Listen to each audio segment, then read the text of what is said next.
when I see images of what's happening at the border, I don't recognize my country anymore. Yes. I'm so sickened by the images. I'm so heartbroken by it. It's un-American. Totally. It's simply un-American. But really, so many things since Trump has taken office has been un-American. Yes. Yes. You know, I remember watching everything about, the build up to the election. I'm a political junkie. I wake up every morning, I sit in front of my computer and I watch MSNBC. And I drink my coffee. So that's my routine.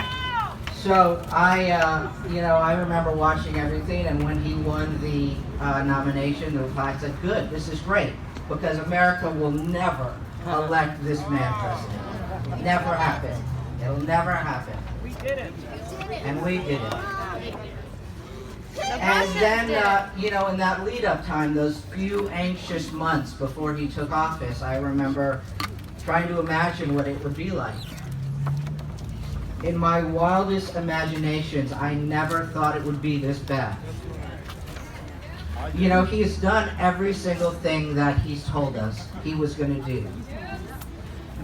Which brings me up to what I think is the first thing that we need to fight against right now, today, immediately, is to try to do everything we can to block this appointee to the Supreme Court. Because he told us that he is going to put Supreme Court justices in, and the first thing that they were going to do is end Roe v. Wade.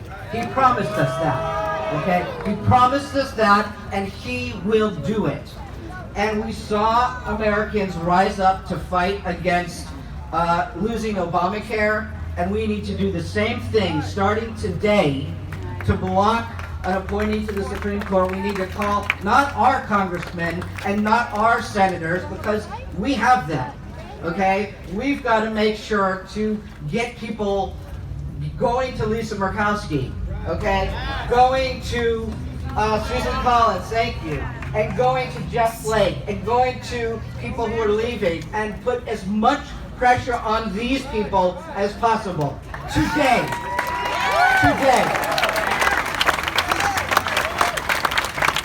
And not stopping that until the day after the election. Now, the next thing is this election. Flip the house. I've worked for every Democratic president-elect, starting with President Clinton. And I've been to and spoke at a million different rallies. And they all seemed really important. And I was fired up at all of them. And I tried to, let people know the gravity of the situation. Let me tell you, those were nothing. They were nothing. Because we're not fighting this election for the things that we usually are fighting for. We're not fighting simply for legislation. We're not fighting for little differences. We're not fighting for the things that, that we generally think about. We are fighting for America. We are fighting for democracy. We are fighting not to become a plutocracy, because, gentlemen and ladies, that is where we are headed. Now, to say that everybody needs to vote, I'm assuming everybody here today is going to vote. And if you're not, then you've got a big problem. Everybody here today needs to do a lot more than vote. You need to make sure that other people vote. And we need to make sure that we, in California, since we're here, we go out and we flip the seats that we need to flip in California. And if you know people in other states that House races can be flipped, you need to go there. And if you can take off time from work and do whatever and have a place to stay and hook up with people, go there.